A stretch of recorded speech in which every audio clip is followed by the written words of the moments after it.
В Чебоксарах сейчас находится делегация китайской провинции Аньхой. Гости приехали, чтобы обсудить будущее сотрудничество. Сначала стороны представили свой экономический потенциал, а потом открыли Центр китайской культуры. Что он будет из себя представлять, выясняла Екатерина Дегтярева. Помимо всего, мы обладаем уникальной природой. Вы, еще раз я обращаю внимание, это мы родина третьего космонавта. Встреча делегации из Китая с чиновниками и промышленниками Чувашии прошла в Доме правительства. Представители обеих сторон заинтересованы в совместной работе. К примеру, заместитель губернатора провинции Аньхой Люли отметила, что готова отдельно рассмотреть возможность сотрудничества с предприятиями машиностроительного комплекса. Мы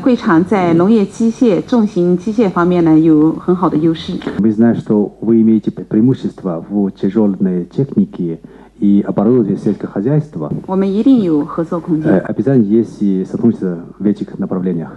После официальной встречи гости переместились в Чувашский госуниверситет и уже в неформальной обстановке смогли побеседовать с его ректором.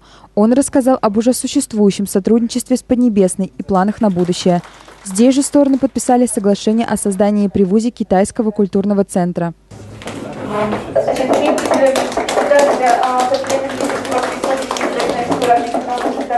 И уже через несколько минут его открыли. Он создан при поддержке двух университетов – Чувашского и Аньхойского. Взаимодействуют они уже третий год. Например, в 2014-м в нашей республике прошли Дни культуры провинции Аньхой, а в 2015-м с ответным визитом в Китай поехала делегация ЧГУ.